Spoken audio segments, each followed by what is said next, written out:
আসসালামু আলাইকুম। আতকিয়া আদিবা চৌধুরী স্বাগত জানাচ্ছি এনটিভির মধ্যরাতের খবরে। গ্রাউন্ড সিমেন্ট শিরোনাম দেখছিলেন, এবার পুরো খবর। শিশু কিশোরদের লেখাপড়ার পাশাপাশি খেলোয়াড় হিসেবে নিজেদের তৈরি করে বিশ্ব দরবারে বাংলাদেশকে প্রতিনিধিত্ব করার আহ্বান জানিয়েছেন প্রধানমন্ত্রী তারেক রহমান। শনিবার সিলেটে নতুন করে স্পোর্টস 2026-এর উদ্বোধন করে ভবিষ্যৎ দেশ পরিচালনার দায়িত্ব নেয়ার জন্য নিজেদের গড়ে তুলতে তরুণ প্রজন্মের প্রতি আহ্বান জানান সরকার প্রধান। রনি রায়হানকে সাথে নিয়ে ইফতেখার রেজার রিপোর্ট। জেলা স্টেডিয়ামের গ্যালারি জুড়ে স্কুল পড়ুয়া শিক্ষার্থীদের উপচে পড়া ভিড়। শুরু হচ্ছে 12 থেকে 14 বছর বয়সী ক্রীড়াপ্রেমীদের স্বপ্ন পূরণের নতুন অধ্যায়। ফুটবল, ক্রিকেট, কাবাডি, অ্যাথলেটিক্স সহ 8টি ইভেন্টে শুরু হলো প্রতিভা অন্বেষণ। ক্রীড়া হলে পেশা, পরিবার পাবে ভরসা স্লোগানকে ধারণ করে রবিবার বিকেলে নতুন করে স্পোর্টস 2026-এর উদ্বোধনী অনুষ্ঠানে সস্ত্রীক যোগ দেন প্রধানমন্ত্রী তারেক রহমান। সরকার প্রধান বলেন, আজকের ক্ষুদে শিশু কিশোরদের আগামী দিনে দেশের দায়িত্ব নিতে হবে। লেখাপড়ার পাশাপাশি খেলাধুলা করে দেশের প্রতিনিধিত্ব করতে প্রস্তুতি নেয়ার তাগিদও দেন তিনি। আমি চাই এই যে তোমরা যারা এখানে বসে আছো, সারা বাংলাদেশে আজকে যারা স্টেডিয়ামগুলোতে বসে আছো ছোট বন্ধুরা, ইনশাআল্লাহ তোমরা স্পোর্টসের মাধ্যমে সারা বাংলাদেশকে পৃথিবীর সামনে তুলে ধরবে। তোমরা প্রত্যেকে এক একজন বাংলাদেশের অ্যাম্বাসেডর হবে। তোমাদেরকে বাংলাদেশের দায়িত্ব নিতে হবে, কারণ ইউ আর দ্য ফিউচার। তোমরাই হচ্ছে বাংলাদেশের ভবিষ্যৎ। পরে 8টি খেলার জোন ও খুদে খেলোয়াড়দের সাথে শুভেচ্ছা বিনিময় শেষে বেলুন ও পায়রা উড়িয়ে নতুন করে স্পোর্টস 2026-এর উদ্বোধন করেন প্রধানমন্ত্রী। দেশের আর্থসামাজিক উন্নয়ন ঘটাতে বিএনপি সরকারের পদক্ষেপ, কৃষি কার্ড, ফ্যামিলি কার্ড, খাল পুনর্খনন সহ নানা ধরনের প্রকল্প। তবে সরকারের নতুন চমক, নতুন করে স্পোর্টস। নতুন করে স্পোর্টসে থাকবে ক্রিকেট, ফুটবল সহ 8 ধরনের খেলা। সরকারের প্রত্যাশা, এই নতুন করে স্পোর্টসের মাধ্যমে মেধা, মনন ও শারীরিক বিকাশ পাবে আগামী প্রজন্ম। এর আগে ঐতিহাসিক বাসিয়া খালের আনুষ্ঠানিক পুনঃখনন কাজের উদ্বোধন করেন প্রধানমন্ত্রী তারেক রহমান। 1977 সালে শহীদ রাষ্ট্রপতি জিয়াউর রহমানের উদ্যোগে খননকৃত খালটি কালক্রমে ভরাট হয়ে বন্ধ হয়ে যায়। দীর্ঘ বছর পর এটি পুনরায় খননের উদ্যোগ নিয়েছে বর্তমান সরকার।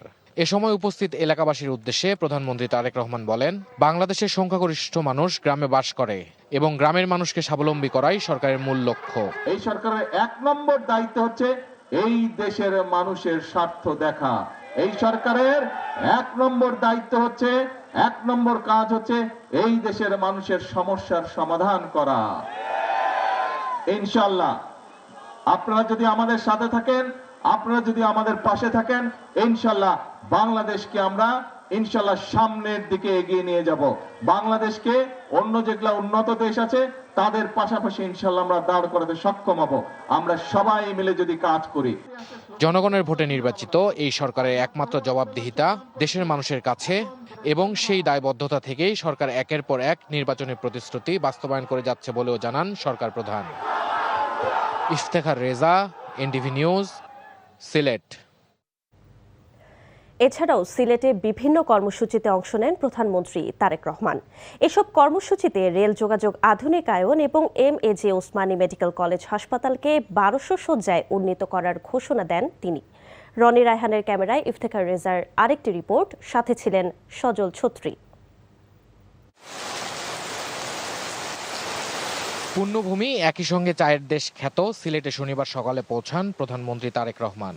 বিমানবন্দর থেকে সরাসরি হযরত শাহজালালের মাজারে আসেন তিনি। বৃষ্টিস্নাত আবহে মাজার জিয়ারতে দেশ ও মানুষের উন্নয়ন এবং শান্তি কামনা করা হয়। সেখান থেকে সিলেট শহর ঘেঁষা সুরমা নদীর তীরবর্তী চাঁদনী ঘাটে জলাবদ্ধতা নিরসন, বন্যা প্রতিরোধী অবকাঠামো নির্মাণ প্রকল্পের ভিত্তিপ্রস্তর স্থাপন করেন সরকার প্রধান। এরপর সিলেট সিটি কর্পোরেশনে সুধী সমাবেশে উপস্থিত হন তিনি। বক্তব্যে এ সময় প্রধানমন্ত্রী বলেন, অতিবৃষ্টি, পাহাড়ি ঢলে প্লাবিত হওয়া রোধ সহ কৃষি উন্নয়ন নিশ্চিত করতেই মূলত খাল খনন কর্মসূচি চালু করা হয়েছে। খাল খননের মাধ্যমে এই যে পানিগুলো, দেখুন বর্ষার সময় এই যে বৃষ্টির সময় এত পানি আসছে, এত পানি এসে জলাবদ্ধ তৈরি হচ্ছে, তারপরে আমরা কোনোভাবে পানিটাকে সরিয়ে দিচ্ছি, পানিটা কিন্তু নদী দিয়ে নেমে সমুদ্রে চলে যাচ্ছে, অর্থাৎ এই পানিটাকে আমরা ব্যবহারও করতে পারছি না। কাজে এই পানিটাকে যাতে আমরা ব্যবহার করতে পারি, জলাবদ্ধতাও যাতে না হয়, মানুষেরও কষ্ট না হয়, সেটি কৃষির সুবিধার জন্যই হোক, পানিটিকে মানুষের ব্যবহারের সুবিধার জন্যই হোক, আমরা খালগুলো খনন করতে চাচ্ছি দেশে, যাতে আমরা অতিরিক্ত যে পানি থাকবে সে পানিটাকে যাতে আমরা ধরে রাখতে পারি এবং প্রয়োজনের সময় আমরা সেটিকে মানুষের প্রয়োজনে আমরা ব্যবহার করতে পারি। ঢাকা সিলেট সড়কের দুরবস্থার কথা তুলে ধরে তা নিরসনের প্রতিশ্রুতি দেন তারেক রহমান। বলেন, সড়ক পথের পাশাপাশি রেল যোগাযোগ আরও বেশি উন্নত করা হবে। রাস্তা আমাদেরকে বাড়ালেই যে সমস্যার সমাধান হবে তা না। আমাদের বর্তমান সরকার আমরা একটি উদ্যোগ গ্রহণ করছি যে সারা দেশে কিভাবে রেল যোগাযোগটাকে বৃদ্ধি করা যায়। রেল যোগাযোগটাকে বৃদ্ধি করলে স্বাভাবিকভাবেই অধিকাংশ মানুষ এটিতে যাতায়াত করবেন, এটিতে খরচ কম হবে, সেটি যাতায়াতের খরচ কম হবে, সেটি ব্যবসায়িক কারণে খরচ কম হবে। স্বাস্থ্য সুরক্ষা নিশ্চিতে পরিকল্পনার কথা তুলে ধরে প্রধানমন্ত্রী জানান, সিলেট মেডিকেল কলেজ হাসপাতালকে 1200 শয্যায় উন্নীত করা হবে। এটাকে চেষ্টা করব এক্সপ্যান্ড করে 1200 শয্যার একটি হাসপাতালে নিতে আমরা ইনশাআল্লাহ চেষ্টা করব, আমাদের পরিকল্পনার মধ্যে রয়েছে। সিলেটে শিল্প কলকারখানা প্রতিষ্ঠা করা ও দেশি বিদেশি বিনিয়োগের পরিবেশ তৈরির আহ্বান জানানোর সঙ্গে পরিশ্রম করলে প্রত্যাশিত বাংলাদেশ গড়া সম্ভব বলেও মত দেন প্রধানমন্ত্রী। অতিবৃষ্টির নগরী সিলেট, সেই সিলেটের জলাবদ্ধতা নিরসনে প্রকল্প উদ্বোধন করেছেন প্রধানমন্ত্রী তারেক রহমান। আগামীতেও বন্যার হাত থেকে সিলেটকে বাঁচাতে থাকবে সরকারের প্রকল্প, এমনটি জানিয়েছেন প্রধানমন্ত্রী তারেক রহমান। Iftekhar Reza, NTV news, Sylhet. শনিবার ভোর থেকে আবারও বৃষ্টি শুরু হওয়ায় দুর্ভোগ আরও বেড়েছে হবিগঞ্জের হাওরপাড়ের মানুষের। অতিবৃষ্টি আর উজান থেকে নেমে আসা ঢলের পানিতে ডুবে নষ্ট হচ্ছে হাড়ভাঙা খাটুনির সোনালী ধান। শেষ সম্বল রক্ষায় তাই আপ্রাণ লড়াই চালাচ্ছেন ভাগ্যাহত কৃষকরা। মারাত্মকভাবে ক্ষতিগ্রস্ত এসব কৃষককে বাঁচাতে প্রণোদনার আশ্বাস দিয়েছেন স্থানীয় সংসদ সদস্য। জহিরুল ইসলাম খানের ছবিতে আরও জানাচ্ছেন হাসান জাবেদ, সাথে ছিলেন স্থানীয় প্রতিনিধি সেলিম মিয়া। একদিকে ফসল তলিয়ে আছে, অন্যদিকে টানা বৃষ্টি, আর এই বৃষ্টির কারণে নদীতে এবং হাওরে পানি বৃদ্ধি পাওয়ায় বোরো ধানের জমি আরও পানির নিচে নিমজ্জিত হচ্ছে। এর মধ্যেই হবিগঞ্জের হাওরের কৃষকরা আপ্রাণ চেষ্টা চালিয়ে যাচ্ছেন তাদের শেষ সম্বলটুকু রক্ষা করতে। কিন্তু এভাবে বৃষ্টি অব্যাহত থাকলে শেষ রক্ষা হবে না বলে জানান কৃষকরা। খেত করতে শক্ত লাগে, কি চলমো কিবা খাইমো, ঋণ ভেন্ডি করে গৃহস্থ করছি। হবিগঞ্জের আজমেরীগঞ্জের কাকালছেও হাওরের কৃষকদের কষ্টটা একটু বেশি। দুর্গম হাওর থেকে কোমর পানির নিচের ধান কেটে নৌকায় করে আনতে হচ্ছে, তারপর সেগুলো নৌকা থেকে রাস্তায় নামানো, আবার ট্রাক্টরে করে বাড়িতে নেয়া। কামলার অভাবে টাকা পয়সা 1000 টাকা রোজ দিলেও পাওয়া যায় না কামলা। হাওর পারে গেলেই নিঃস্ব কৃষকের হাহাকার চোখে পড়ে। ফেলফেল নয়নে হাওরের দিকে তাকিয়ে থাকেন তলিয়ে থাকা জমিতে। আবার যারা ধান বাড়িতে বা রাস্তায় আনতে পেরেছেন তাও নষ্ট হয়ে যাচ্ছে রোদ না থাকায়। ধানের মধ্যে চারা গজিয়ে যাচ্ছে। এবার বছর মার ফাইনে নিতেছে, হাওয়ায় নিতেছে। বৃষ্টির কারণে আমরা ওই যে কাজ করতে পারতাছি না, আমরা এখানে বৈশা রয়েছি, আমাদেরও ক্ষতি হইতাছে, গৃহস্থেরও ক্ষতি হইতাছে। এখন এসব কৃষককে কিভাবে সহায়তা করে বাঁচিয়ে রাখবেন তা নিয়ে স্থানীয় জনপ্রতিনিধিদেরও চিন্তার শেষ নেই। আবার এই জলাবদ্ধতা থেকে কৃষকদের স্থায়ী মুক্তির দাবিও জানান স্থানীয়রা। এই যে ধান কৃষকে পানির তল থেকে কাটাইয়া আনতেছে, নেওয়ার মতো কোনো ব্যবস্থা নাই। আমাদের এই ক্ষতিপূরক কি হবে, যে আমাদের ক্ষতি শেষ পর্যন্ত আমরা এখনো কোনো কিছু বুঝে উঠতে পারতেছি না। আমাদের পানি নিষ্কাশনের ব্যবস্থা নাই এবং নদীগুলো একদম মাঠ হয়ে গেছে। নদী খাল বিলগুলো এগুলো খুব দ্রুত সংশ্লিষ্ট কর্তৃপক্ষ এগুলা আপনার খননের মাধ্যমে আমাদের এই কৃষকের এই দুর্দশা থেকে বাঁচতে পারে। তবে স্থানীয় সংসদ সদস্য ডাক্তার শাখাওয়াত হাসান জীবন বললেন, কৃষক ও কৃষিখাতকে বাঁচিয়ে রাখতে সরকারের পক্ষ থেকে প্রণোদনা দেয়া হবে। প্রধানমন্ত্রীর সাথে আমরা হবিগঞ্জের অবস্থা নিয়ে কথা বলেছি, তো উনি সদয় হয়ে ঘোষণা করেছেন যারা এফেক্টেড কৃষক আছে তাদের জন্য 3 মাসের অন্তত সাহায্য সহযোগিতা করার। এই হিসাবে আজকে আমাদের প্রশাসনের লোকজন আসছেন, আমরাও আসছি। এখন পর্যন্ত হবিগঞ্জে 11,000 হেক্টরের অধিক বোরো ধান নষ্ট হয়েছে বলে জানিয়েছে কৃষি বিভাগ।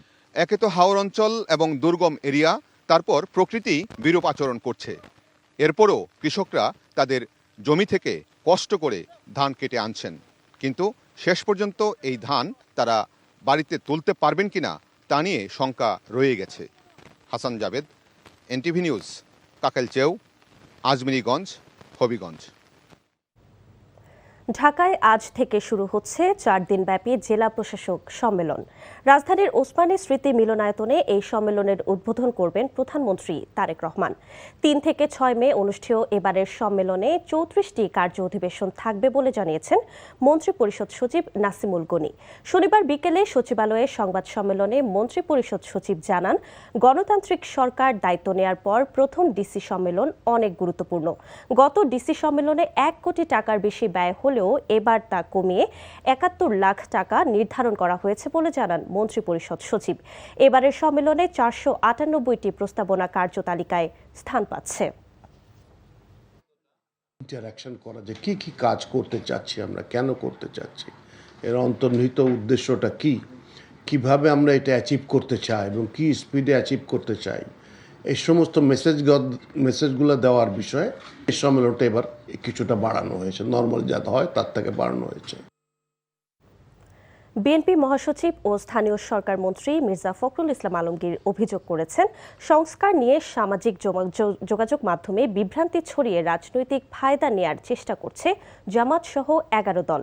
তিনি বলেন, দেশকে অস্থিতিশীল করার চেষ্টা থেকে সরে এসে বিরোধী দলের উচিত সরকারের সাথে উন্মুক্ত সংলাপের সুযোগ নেয়া। শনিবার রাজধানী ঢাকায় এক স্মরণ অনুষ্ঠানে তিনি এসব কথা বলেন। রিপোর্ট করছেন জাহিদ রহমান। শেরেবাংলা কৃষি বিশ্ববিদ্যালয়ের টিএসসি মিলনায়তনে বিএনপি চেয়ারপারসনের উপদেষ্টা ও জিয়া পরিষদের চেয়ারম্যান ডাক্তার মোহাম্মদ আব্দুল কুদ্দুস স্মরণে এ সভার আয়োজন করা হয়।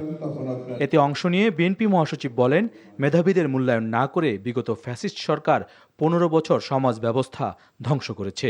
সরকারের ভেতরে যত ঢুকছি আমি আতঙ্কিত, যেদিকে তাকাই সেদিকে আপনার অনিয়ম, দুর্নীতি, এটা এই 15 বছরে হয়েছে।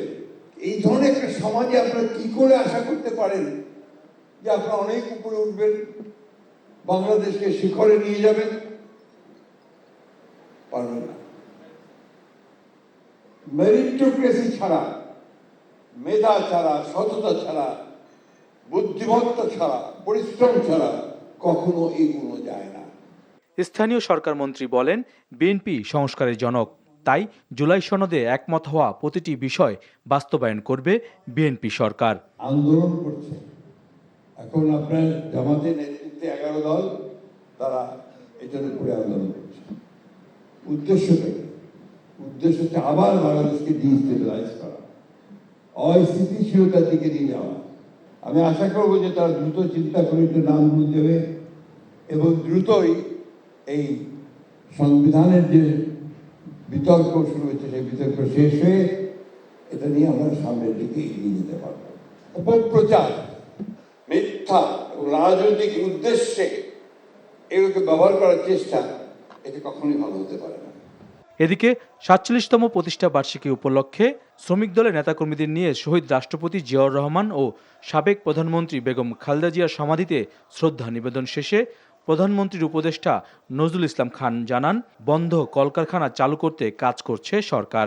আমরা বিশ্বাস করি যে বিএনপি কখনো দেশ বা দেশের জনগণের স্বার্থ বিরুদ্ধে কিছু করে নাই, ভবিষ্যতে করবে না। শ্রমিকদের জীবনমান উন্নয়নের আশ্বাস দেন Nazrul Islam Khan. Zahid Rahman, NTV news, Dhaka. BNP জুলাই সনদ মানে, কিন্তু গণভোটের রায় মানে না। রায় মানা না হলে আন্দোলনে যাওয়া ছাড়া আর কোনো পথ নেই, এমন হুঁশিয়ারি দিয়েছেন জামায়াতে ইসলামের সেক্রেটারি জেনারেল মিয়া গোলাম পরোয়ার। শনিবার দুপুরে খুলনায় গণভোট রায়ের বিরুদ্ধে সরকার সংকটের মুখোমুখি দেশ শীর্ষক এক সেমিনারে এসব কথা বলেন তিনি। বলেন, বর্তমান রাষ্ট্রপতি মোহাম্মদ শাহাবুদ্দিন দুর্নীতি দমন কমিশনের কমিশনার থাকাকালে বিএনপির সাবেক চেয়ারপারসন বেগম খালেদা জিয়া ও বর্তমান চেয়ারম্যান তারেক রহমানের বিরুদ্ধে মিথ্যা মামলা দিয়েছিলেন, অথচ আজ তিনিই বিএনপির আপনজন। সংসদের আগামী অধিবেশনে গণভোটের রায় বাস্তবায়নের আহ্বান জানান তিনি। এই সংস্কারের গুরুত্বপূর্ণ সাংবিধানিক পরিবর্তন আপনারা মানতে চান না।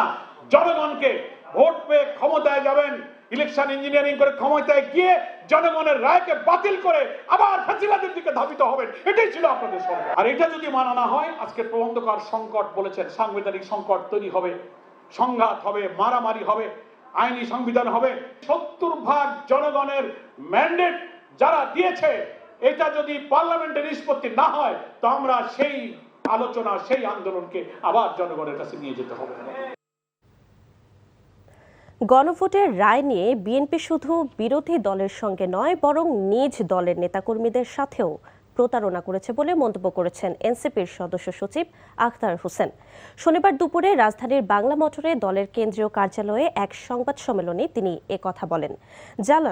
জ্বালানি, অর্থনীতি, সংস্কার, রাজনীতি ও গণভোট নিয়ে রোববার রাজধানীর ডিপ্লোমা ইঞ্জিনিয়ার্স ইনস্টিটিউশনে জাতীয় কনভেনশনের আয়োজন করতে যাচ্ছে এনসিপি। আখতার হোসেন আরও বলেন, এক রাতের মধ্যেই নতুন ব্যাংক রেগুলেশন আইনের মাধ্যমে লুটেরাদের হাতেই ব্যাংক তুলে দেওয়ার কৌশল নিয়েছে এই সরকার।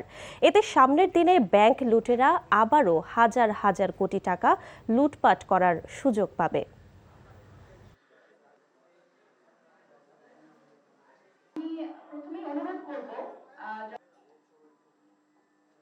তাদের যদি সৎসাহস থাকতো তারা গণভোটের রায়ের কথাও তারা বলতে পারতেন।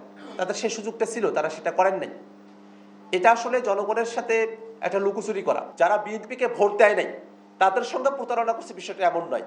বরং যারা বিএনপিকে ভোট দিয়েছে এবং গণভোটে হ্যাঁ ভোট দিয়েছে তাদের সাথেও বিএনপি প্রতারণা করছে। বিএনপির সাবেক সাংগঠনিক সম্পাদক, ছাত্রদলের সাবেক সভাপতি ও সাবেক সংসদ সদস্য নাসির উদ্দিন আহমেদ পিন্টুর ১১তম মৃত্যুবার্ষিক আজ। ২০১৫ সালের এই দিনে তিনি মারা যান।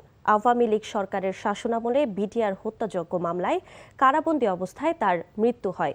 বিএনপি ও তার পরিবারের অভিযোগ, রাজনৈতিক প্রতিহিংসার শিকার হয়ে কারাগারে নির্যাতন ও বিনা চিকিৎসায় মৃত্যু হয়েছে তার। এ উপলক্ষে আজ বাদ আসর নয়াপল্টনে বিএনপির কেন্দ্রীয় কার্যালয়ে আলোচনা সভা ও দোয়া মাহফিল অনুষ্ঠিত হবে। এছাড়াও বাদ জোহর আজিমপুর কবরস্থানে নাসির উদ্দিন পিন্টুর কবর জিয়ারত করবেন মহানগর বিএনপি ও সহযোগী সংগঠনের নেতাকর্মীরা। এবার প্রবাসের খবর। বাংলাদেশ জাতীয়তাবাদী শ্রমিক দল মালয়েশিয়ার শাখার উদ্যোগে মহান আন্তর্জাতিক শ্রমিক দিবস পালিত হয়েছে। এনটিভির স্টাফ করেসপন্ডেন্ট কায়সার হামিদ হান্নান জানান, মালয়েশিয়ার শ্রমিক দলের ভারপ্রাপ্ত সভাপতি মোহাম্মদ শাহ আলম বিন সিরাজের সভাপতিত্বে মোহাম্মদ ফারুক হোসেনের সঞ্চালনায় শুভেচ্ছা বক্তব্য রাখেন সংগঠনের সাধারণ সম্পাদক রাজু ইমান আলী হানিফ। প্রধান অতিথি ছিলেন অধ্যক্ষ সেলিম ভুইয়া এমপি। প্রধান বক্তা কেন্দ্রীয় শ্রমিক দলের প্রচার ও প্রকাশনা সম্পাদক মোহাম্মদ মঞ্জুরুল ইসলাম মঞ্জু। বিশেষ অতিথি ছিলেন যুবদল মালয়েশিয়া শাখার সাবেক সাধারণ সম্পাদক মোহাম্মদ মিনহাজ মণ্ডল। সৌদি আরবে বাংলাদেশি রাজীব সজীব কম্পিউটার কোম্পানির 2 যুগ পূর্তি উপলক্ষে ব্যবসায়ী মিলন মেলা অনুষ্ঠিত হয়েছে।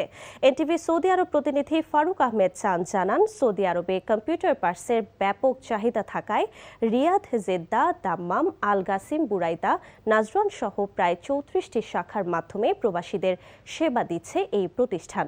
এ সময় উপস্থিত ছিলেন কোম্পানির চেয়ারম্যান মোহাম্মদ সজীব Hossain, managing director Mohammad Rajib Hossain, Abdur Rahman, Mohammad Jahangir Alam সহ অন্যরা। এই ছিল মধ্যরাতের খবরে। এই খবরের ভিডিও সহ আপডেট জানতে ভিজিট করুন এনটিভি অনলাইন www.ntvbd.com। এছাড়াও এনটিভির জনপ্রিয় সব অনুষ্ঠান ও খবরের আপডেট জানতে ভিজিট করুন আমাদের ইউটিউব ও ভেরিফাইড ফেসবুক পেজ। এতক্ষণ সাথে থাকার জন্য ধন্যবাদ সবাইকে।